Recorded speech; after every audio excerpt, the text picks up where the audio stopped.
ಹೌದು ಫ್ರೆಂಡ್ಸ್, ನಿಮಗೆಲ್ಲ ಗೊತ್ತಿರೋ ಹಾಗೆ ನೀವು ತುಂಬಾ ದಿನದಿಂದ ನನ್ನ ಫಾಲೋ ಮಾಡ್ತಿದ್ದೀರಾ ಅಂತಂದ್ರೆ ನಥಿಂಗ್ ಅವರು ಏನೆಲ್ಲ ಹೊಸ ಫೋನ್ಸ್ಗಳನ್ನ ಲಾಂಚ್ ಮಾಡಿದ್ರೆ ಆಲ್ಮೋಸ್ಟ್ ಆ ಎಲ್ಲ ಸ್ಮಾರ್ಟ್ ಫೋನ್ಸ್ಗಳನ್ನ ಫಸ್ಟ್ ಸೇಲಲ್ಲಿ ಪರ್ಚೇಸ್ ಮಾಡಿಬಿಟ್ಟು ನಾನು ಅನ್ಬಾಕ್ಸಿಂಗ್ ಮತ್ತು ನನ್ನ ಆನೆಸ್ಟ್ ಎಕ್ಸ್ಪೀರಿಯನ್ಸ್ ಮುಂದೆ ತಿಳಿಸ್ತಾನೆ ಬಂದಿದ್ದೀನಿ. ಇವತ್ತಿಗೆ ಈ ನಥಿಂಗ್ ಫೋನ್ 3 ಏನಿದೆ ಇದು ಜುಲೈ ಫಸ್ಟಿಗೆ ಲಾಂಚ್ ಆಗ್ತಿದೆ. ಸೊ ಈ ಸ್ಮಾರ್ಟ್ ಫೋನ್ ಕೂಡ ನಾನು ಫಸ್ಟ್ ಸೇಲಲ್ಲೇ ಪರ್ಚೇಸ್ ಮಾಡಿಬಿಟ್ಟು ಇದರ ಅನ್ಬಾಕ್ಸಿಂಗ್ ವಿಡಿಯೋನ ತೊಗೊಂಡು ಬಂದೇ ಬರ್ತೀನಿ. ಆದರೆ ನೀವೇನಾದರೂ ಫಸ್ಟ್ ಸೇಲಲ್ಲೇ ತೊಗೊಳ್ಬೇಕು ಪ್ಲಾನ್ ಇದ್ದೀರಾ, ಕ್ಯಾಮ್ರಾ ಚೆನ್ನಾಗಿದೆ, ಬೆಂಕಿ ಪ್ರೊಸೆಸರ್ ಅಂತ ಎಲ್ಲ ಕಡೆ ಲೀಕ್ಗಳು ಬರ್ತದೆ, ಫ್ಲಾಗ್ಶಿಪ್ ಫೋನ್ ಅಂತ ಕೂಡ ಕರಿತಿದ್ದಾರೆ. ಬಟ್ ನನ್ನ ಪ್ರಕಾರ ಫಸ್ಟ್ ಸೇಲಲ್ಲಿ ಈ ಫೋನ್ಗೆ ನೀವು ಇನ್ವೆಸ್ಟ್ಮೆಂಟ್ ಮಾಡೋಕೆ ಹೋಗ್ಬಿಡಿ. ಯಾಕೆ ಏನು ಅಂತ ಎಲ್ಲ ನಿಮಗೆ ಈ ವಿಡಿಯೋಲಿ ಇನ್ ಡೀಟೇಲ್ ಆಗಿ ಗೊತ್ತಾಗುತ್ತೆ. ಫಾರ್ ದ ಫಸ್ಟ್ ಟೈಮ್ ಈ ಚಾನಲ್ಗೆ ಹೊಸದಾಗಿ ಬಂದಿದ್ದೀರಾ ಅಂತಂದರೆ ಈ ರೀತಿಯಾಗಿ ಪ್ರಾಮಾಣಿಕ ಇಂಡಿಯಾ ಮತ್ತು ಆನೆಸ್ಟ್ ರಿವ್ಯೂಸ್ಗಾಗಿ ಡೆಫಿನೆಟ್ಲಿ ನಮ್ಮ ಚಾನಲ್ ಸಬ್ಸ್ಕ್ರೈಬ್ ಮಾಡಿಬಿಟ್ಟು ನೀವು ಕನ್ನಡ ಟೆಕ್ ಕಮ್ಯುನಿಟಿ ಬೆಳೆಸೋಕ್ಕೆ ಸಪೋರ್ಟ್ ಮಾಡಬಹುದು. ಮೊದಲನೇದಾಗಿ ಈ ನಥಿಂಗ್ ಫೋನ್ 3 ಏನು ಜುಲೈಗೆ ಲಾಂಚ್ ಆಗ್ತಾ ಇದೆ. ಸೊ ಇದ್ರ ಬಗ್ಗೆ ಕೆಲವೊಂದು ಕ್ಲಾರಿಫಿಕೇಶನ್ ಕೊಡಬೇಕು. ಸೊ ಫಸ್ಟ್ ಆಫ್ ಆಲ್ ನಾನು ಈ ಫೋನ್ನ ಬಿಫೋರ್ ಲಾಂಚ್ ವಿಡಿಯೋ ಶೂಟ್ ಮಾಡ್ತಾ ಇದ್ದೀನಿ ಮತ್ತು ಆಲ್ಮೋಸ್ಟ್ 90% ಈ ಫೋನ್ನ ಎಲ್ಲ ಸ್ಪೆಸಿಫಿಕೇಶನ್ಸ್ಗಳು ಇಂಟರ್ನೆಟ್ನಲ್ಲಿ ಹರಿದಾಡ್ತಿದೆ. CEO ಕೂಡ ಅನೌನ್ಸ್ಮೆಂಟ್ ಮಾಡಿದ್ರೆ, ನಥಿಂಗ್ ಅವರು ಕೂಡ ಆಫೀಸ್ಲಾಗಿ ಎಲ್ಲ ವೀಡಿಯೋಸ್ಗಳು ಪೋಸ್ಟರ್ಸ್ಗಳು ಬಿಟ್ಟು ಕೆಲವೊಂದು ಸ್ಪೆಸಿಫಿಕೇಶನ್ ಏನು ಸಿಗ್ತಿದೆ ಎಲ್ಲವನ್ನ ಲೀಕ್ ಮಾಡಿದ್ದಾರೆ. ಮತ್ತೆ ಲಾಸ್ಟ್ 4-5 ದಿವಸಗಳಿಂದ ನಾನು ಯಾವುದೇ ಈ ಆರ್ಟಿಕಲ್ಸು, ವೆಬ್ಸೈಟು, ಟೆಕ್ ಪೇಜಸ್ಗಳನ್ನ ನೋಡಿದ್ರೆ ಎಲ್ಲ ಕಡೆ ನಥಿಂಗ್ ಫ್ಲಾಗ್ಶಿಪ್ ಅಂತ ಫುಲ್ ಹವಾ ಹೈಪಿಂಗ್ ಏನೋ ನಡೆದಿದೆ. ಬಟ್ ಫ್ಲಾಗ್ಶಿಪ್ ಫೋನ್ಸ್ಗಳು ಎಷ್ಟರಿಂದ ಸ್ಟಾರ್ಟ್ ಆಗುತ್ತೆ?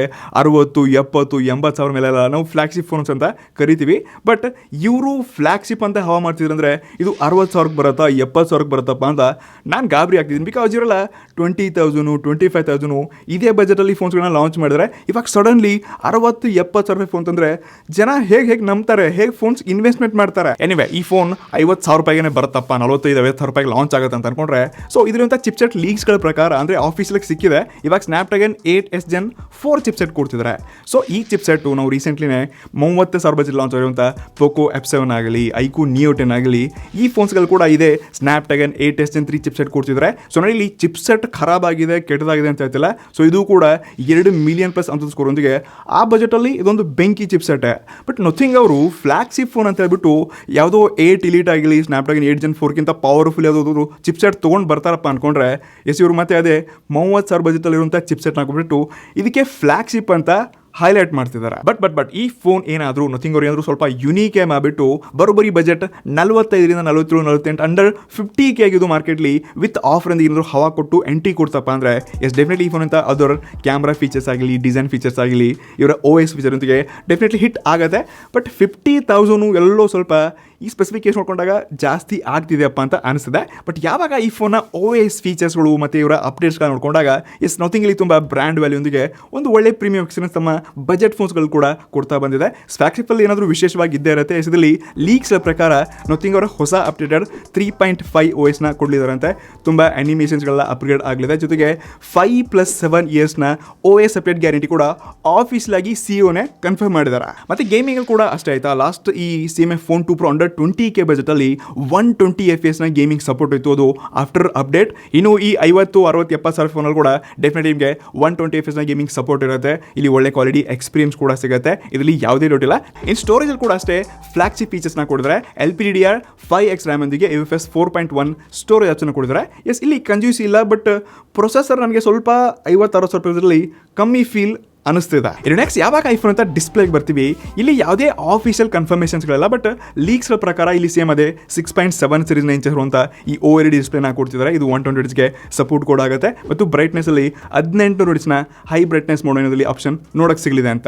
ಮತ್ತು ಸ್ಪೀಕರ್ಸ್ ಕೂಡ ಅಷ್ಟೇ ಲಾಸ್ಟ್ ಸೀರೀಸ್ನ ಈ ಡ್ಯೂಯಲ್ ಸ್ಟೀರಿಯೋ ಸ್ಪೀಕರ್ಸ್ ಏನಿತ್ತು ನಥಿಂಗ್ ಫೋನ್ 3 ಏನಲ್ಲಿ, ಸೊ ಅದೇ ಸ್ಪೀಕರ್ಸ್ ಇಲ್ಲಿ ಕೂಡ ಆ್ಯಡ್ ಇದೆ. ಹಾಗಾದ್ರೆ ಈ ಫ್ಲಾಗ್ಶಿಪ್ ಫೋನ್ ಅಂತಿದ್ದಾರೆ, ಇದರಲ್ಲಿ ಏನು ವಿಶೇಷ ಫೀಚರ್ಸ್ಗಳಾದರೂ ಇದೆ, ಏನು ಡಿಫ್ರೆಂಟ್ ಆಗಿ ಮಾಡಿದ್ರು ಅಂತ ಕೇಳಿದ್ರೆ ಡಿಸೈನ್ ಅಲ್ಲಿ ತುಂಬ ಚೇಂಜಸ್ ಮಾಡಿದೀವಿ ಅಂತ ನಥಿಂಗ್ ಅವರು ಲೀಕ್ಸ್ಗಳಿಂದ ಹೊರಬಿಡ್ತಿದ್ದಾರೆ. ಈ ಫೋನ್ ಮೇನ್ಲಿ ಫೇಮಸ್ ಆಗಿದೆ ನಥಿಂಗ್ ಅವ್ರದ್ದು ಗ್ಲಿಪ್ಸ್ ಲೈಟ್ ಇಂದ. ಬಟ್ ಅದನ್ನ ಕಂಪ್ಲೀಟ್ಲಿ ರಿಮೂವ್ ಮಾಡಿಬಿಟ್ಟು ಈ ಮ್ಯಾಟ್ರಿಕ್ಸ್ ಲೈಟ್ ಅಂತ ಹೊಸ ಒಂದು ಗ್ಲಿಪ್ ಲೈಟ್ನ ತೊಗೊಂಡ್ಬಂದಿದ್ದಾರೆ. ಫಾರ್ ಎಕ್ಸಾಂಪಲ್ ನೀವು ಅಸಿಸ್ ಫೋನ್ಸ್ಗಳಲ್ಲಿ ಏನು RGB ಲೈಟ್ ಇಫೆಕ್ಟ್ ಇಲ್ಲಿ ಹಿಂದಿನ ಭಾಗ ನೋಡ್ತಿದ್ರೆ, ಸೇಮ್ ಇದೇ ರೀತಿಯಾಗಿ ಡಿಫ್ರೆಂಟ್ ಲೈಟ್ ಆಪ್ಷನ್ಸ್ಗಳು ಸಿಗಲಿದೆ. ಮತ್ತೆ ಈ ವೈಟ್ ಕಲರ್ನ ಲೈಟ್ ಕೂಡ ಈ ರೀತಿ ಏನು ಶೋಕೇಸ್ ನೋಡ್ತಾ ಇದ್ದಾರೆ, ಸೊ ಈ ರೀತಿ ಕೂಡ ಲೈಟ್ಸ್ನ ಕೂಡ ಇದು ಒಳಗೊಂಡು ಬರಲಿದೆ ಅಂತ. ಬಾಕಿ ಫ್ರಂಟ್ ಮತ್ತು ಬ್ಯಾಕ್ ಎರಡೂ ಕಡೆ ನಿಮಗೆ ಗ್ಲಾಸ್ ಪ್ರೊಟೆಕ್ಷನ್ ಒಂದಿಗೆ ಸೈಡ್ಗೆಲ್ಲ ಕಂಪ್ಲೀಟ್ಲಿ ಮೆಟಲ್ ಫ್ರೇಮ್ಸ್ನ ಕೊಡ್ತಿದ್ದಾರೆ. ಆಬ್ವಿಯಸ್ಲಿ ಫ್ಲಾಗ್ಶಿಪ್ ಫೋನ್ ಮೇಲೆ ಕೊಡಲೇಬೇಕು. ಇನ್ನು ನೆಕ್ಸ್ಟ್ ಈ ಫೋನ್ ಮತ್ತೊಂದು ಪಾರ್ಟ್ ಅಲ್ಲಿ ನನಗೆ ಕಮ್ಮಿ ಅನಿಸ್ತಿರೋದಪ್ಪ ಅಂತಂದ್ರೆ ಈ ಫೋನ್ಲಿರುವಂಥ ಬ್ಯಾಟ್ರಿ. ನಾನು ಜಸ್ಟ್ ಈ ನಥಿಂಗ್ ಫೋನ್ 3 ಬಗ್ಗೆ ಮಾತ್ರ ಮಾತಾಡ್ತಾ ಇಲ್ಲ. ಈ ಪಾಸ್ಟಲ್ಲಿ ಲಾಂಚ್ ಆಗಿರುವಂಥ ಟೂ ಪ್ರೋ ಆಗಿರಲಿ, ಇವೆಲ್ಲ ಫೋನ್ಸ್ಗಳು ಲೈಕ್ ಆಲ್ಮೋಸ್ಟ್ 5,500 mAh ಈ ಬ್ಯಾಟ್ರಿ ಲೈಫ್ನ ಬಿಟ್ಟು ಇವರು ಮೇಲೆ ಅಪ್ಗ್ರೇಡ್ ಮಾಡ್ತಾನೆಲ್ಲ. ರೀಸೆಂಟ್ಲಿ ಒಂದೆರಡು ಫೋನ್ಸ್ಗಳಲ್ಲಿ ಅಡಾಪ್ಟರ್ನ ಕೊಡಿದ್ದಾರೆ. ಸೊ ಇದ್ರಲ್ಲಿ ಕೂಡ ಅಷ್ಟೇ 5,200 mAh ಬ್ಯಾಟ್ರಿ ಒಂದಿಗೆ 65 ವಾಟ್ನ ಫಾಸ್ಟ್ ಚಾರ್ಜಿಂಗ್ ಏನೋ ಸಪೋರ್ಟ್ ಆಗುತ್ತೆ. ಬಟ್ ಗೊತ್ತಿಲ್ಲ ದೇವ್ರನ್ನ ಈ ಫೋನಲ್ಲಿ 65 ವಾಟ್ನ ಅಡಾಪ್ಟರೇ ಕೊಡ್ತಾರೆ ಅಂತ, ಬಿಕಾಸ್ ಇವರು ಕೊಡಲ್ಲ ಕೂಡ ಅನ್ಸುತ್ತೆ. ಬಿಕಾಸ್ ಲಾಸ್ಟ್ ಒಂದೆರಡು ಫೋನ್ಸ್ಗಳು ಅಡಾಪ್ಟರ್ನ ಕೊಡಿದ್ದಾರೆ, ಅದು 25 max 30 ವಾಟ್ನ ಅಡಾಪ್ಟರ್ ಕೊಡಿದ್ದಾರೆ. ಸೊ ಹಾಗಾಗಿ ಇಲ್ಲಿ ಕ್ರಾಸ್ ಕಟಿಂಗ್ ಮಾಡಿದ್ರು ಬಜೆಟಲ್ಲಿ ಲಾಂಚ್ ಮಾಡೋ ಇಂಟೆನ್ಷನ್ ಇತ್ತಪ್ಪ ಅಂದರೆ ಡೆಫಿನೆಟ್ಲಿ ಇಲ್ಲಿ ಅಡಾಪ್ಟರ್ ಕಮ್ಮಿ ಸಿಗುತ್ತೆ. ಎಲ್ಲರೂ ಬಜೆಟ್ ಜಾಸ್ತಿ ಇತ್ತಪ್ಪ ಅಂದರೆ ಡೆಫಿನೆಟ್ಲಿ 65 ವಾಟ್ನ ಅಡಾಪ್ಟರ್ ಇನ್ ಬಾಕ್ಸ್ ಕೊಡಲೇಬೇಕು. ಮತ್ತು ಈ ಬ್ಯಾಟ್ರಿ ಟೆಕ್ಕನ್ನು ಕೂಡ ಮುಂದಿನ ಫೋನ್ಸ್ಗಳಾದರೂ ಸ್ವಲ್ಪ ಜಾಸ್ತಿ ಮಾಡಿ ಮಾರ್ಕೆಟ್ಲಿ 6,000 7,000 8,000 ಅಂತ ಓದಾಡ್ತಿದ್ರೆ ನಥಿಂಗ್ ಅವರು ಇಲ್ಲಿ ಏನಕ್ಕಪ್ಪ ಸ್ಯಾಮ್ಸಂಗ್ ಅವ್ರ ಥರ ಕಂಪ್ರಮೈಸ್ ಮಾಡ್ತಿರ್ ಗೊತ್ತಿಲ್ಲ. ಬಟ್ ಬ್ಯಾಟ್ರಿ ಲೈಫಲ್ಲಿ ಅಪ್ಗ್ರೇಡ್ ಎಲ್ಲ ಬ್ರ್ಯಾಂಡ್ಸ್ಗಳು ಆಗಲೇಬೇಕು. ಇನ್ನು ನೆಕ್ಸ್ಟ್ ಈ ಫೋನಿಂದ ಕ್ಯಾಮ್ರಾ ಲೀಕ್ಸ್ ಕೇಳ್ಕೊಂಡು ನಾನಂತೂ ಫುಲ್ ಶಾಕ್ ಆಗಿದ್ದೀನಿ ಗುರು. 4 ಕ್ಯಾಮ್ರಾನ ಒಳಗೊಂಡು ಎಲ್ಲ ಸೆನ್ಸರ್ಸ್ಗಳು 50 ಮೆಗಾಪಿಕ್ಸೆಲ್ ಇದೆ ಅಂತೆ. So really triple rear camera setup ಏನು ಕೊಡ್ತಾರೆ. ಮೇನ್ ಸೆನ್ಸರು 50 ಮೆಗಾಪಿಕ್ಸೆಲು, ಅಲ್ಟ್ರಾವೈಡ್ ಕೂಡ 50 ಮೆಗಾಪಿಕ್ಸೆಲು, ಪೆರಿಸ್ಕೋಪ್ ಕೂಡ 50 ಮೆಗಾಪಿಕ್ಸೆಲ್ ಒಂದಿಗೆ ಫ್ರಂಟಲ್ಲಿ ಕೂಡ 50 ಮೆಗಾಪಿಕ್ಸೆಲ್ನ ಸೆಲ್ಫಿ ಶೂಟ್ ಕೊಡ್ತಾರೆ. ಆನೆಸ್ಟ್ಲಿ ನಾನು ರೀಸೆಂಟ್ಲಿನೇ ಈ ನಥಿಂಗ್ ಫೋನ್ 3AA ನೋಡಿದ್ದೆ. ಅದು ಅಂಡರ್ 25,000 ನನಗೆ ಒಂದು ಬೆಸ್ಟ್ ಕ್ಯಾಮ್ರಾ ಫೋನ್ ಅನಿಸಿತ್ತು. ನಾನು ತುಂಬ ನನ್ನ ಫ್ರೆಂಡ್ಸ್ ಸಜೆಸ್ಟ್ ಮಾಡಿದೆ, ನನ್ನ ಫ್ಯಾಮಿಲಿ ಮೆಂಬರ್ಸ್ ಸಜೆಸ್ಟ್ ಮಾಡಿದೆ. ಸೊ ಇನ್ನು ಸ್ಟಿಲ್ ಆ ಫೋನ್ ಅಂತ ಕ್ಯಾಮ್ರಾ ಪ್ರೊಸೆಸಿಂಗ್ ಆಗಿರಲಿ, ಇಮೇಜ್ ಕ್ವಾಲಿಟಿಗಳು ಸೋನಿ ಅವರ ಸೆನ್ಸರ್ನ ಕೊಟ್ಟಿದ್ರು, 882 ಸೆನ್ಸರ್ ಏನಿತ್ತು. ಸೊ ಇಲ್ಲಿ ಕೂಡ ಮೇ ಬಿ ಫ್ಲಾಗ್ಶಿಪ್ ಸೆನ್ಸರ್ಸ್ಗಳು ಇರ್ಬೋದು, ವಿವೋನಲ್ಲಿ ಹಾಕಿರುವಂಥ X2 ಹಾಕಿರುವಂಥ ಸೆನ್ಸರ್ಗಳು ಡೆಫಿನೆಟ್ಲಿ ಇರ್ಬೋದು. ಮತ್ತು ಇಮೇಜ್ ಪ್ರೊಸೆಸಿಂಗಲ್ಲಿ ಇಮೇಜಸಲ್ಲಿ ನಾನು ಈ ಫೋನ್ಸ್ಗಳನ್ನ ಟೆಸ್ಟ್ ಮಾಡಿದ್ದೀನಿ. ಲಾಸ್ಟ್ 2-3 ಫೋನ್ಸ್ಗಳಂತೂ ನನಗೆ ಈ ಕ್ಯಾಮ್ರಾದಲ್ಲಿ ನಥಿಂಗ್ನ ಚೇಂಜಸ್ ಕಾಣಿಸ್ತಾ ಇದೆ. ಸೊ ಡೆಫಿನೆಟ್ಲಿ ಇಲ್ಲಿ ಫ್ಲಾಗ್ಶಿಪ್ ಇದೆಯಪ್ಪ ಅಂದರೆ ಇಲ್ಲಿ ಕೂಡ ನಥಿಂಗ್ ಅವರು ತುಂಬ ಕೆಲಸ ಮಾಡಿರ್ತಾರೆ. ಮತ್ತು ಮೇನ್ ಹೈಲೈಟ್ ಕೂಡ ಎಲ್ಲ ಕಡೆ 50 ಮೆಗಾಪಿಕ್ಸೆಲ್ ಇದೇ ಕಾಣಿಸ್ತಿದೆ. ಮತ್ತು ವಿಡಿಯೋ ಕ್ವಾಲಿಟಿ ಕೂಡ ಅಷ್ಟೇ ನಾನು ಸೇಮ್ ಈ ಐಫೋನ್ ಥರನೇ ಈ ಸ್ಕಿನ್ ಟೋನ್ ಆಗಿರಲಿ, ಕಲರ್ಸ್ ಬ್ಯಾಲೆನ್ಸಿಂಗ್ ಎಲ್ಲ ತುಂಬ ಚೆನ್ನಾಗಿ ಮ್ಯಾನೇಜ್ ಮಾಡುತ್ತೆ. ಇಲ್ಲಿ ಕೂಡ ಆಬ್ವಿಯಸ್ಲಿ ನಿಮಗೆ 4K 60 120 FPS ಎಲ್ಲ 8K ಸಿಕ್ಕರೂ ಸಿಗ್ಬೋದು ಗೊತ್ತಿಲ್ಲ. ಬಟ್ ವಿಡಿಯೋ ಕ್ವಾಲಿಟಿನಲ್ಲಿ ಮತ್ತು ಫೋಟೋನಲ್ಲಿ ನಾನು ಕ್ಯಾಮ್ರಾದಲ್ಲಿ ಓವರಾಲ್ ನಥಿಂಗ್ ಫೋನೊಂದಿಗೆ ಹ್ಯಾಪಿ ಇದ್ದೀನಿ. ಅದು ಬಜೆಟಲ್ಲಿ ಕೂಡ. ಮತ್ತು ಈ ಫ್ಲಾಗ್ಶಿಪ್ ಅಂತ ಹವಾ ಮಾಡ್ತಿದ್ದಾರೆ, ಇದ್ರಲ್ಲಿ ಕೂಡ ಒಂದು ಒಳ್ಳೆ ಕ್ಯಾಮ್ರಾ ಬರ್ಬೋದಪ್ಪ ಅಂತ ನನಗೆ ನಂಬಿಕೆ ಇದೆ ಎಲ್ಲೋ ಸ್ವಲ್ಪ ಅನ್ಸುತ್ತೆ. ಹಾಗಾದರೆ ಓವರ್ ಆಲ್ ಈ ಎಲ್ಲ ಫೋನ್ ಸ್ಪೆಸಿಫಿಕೇಶನ್ ನೋಡ್ಕೊಂಡಾಗ ಒಂದು ಲೆಕ್ಕಕ್ಕೆ ಚೆನ್ನಾಗಿ ಕಾಣಿಸ್ತಿದೆ.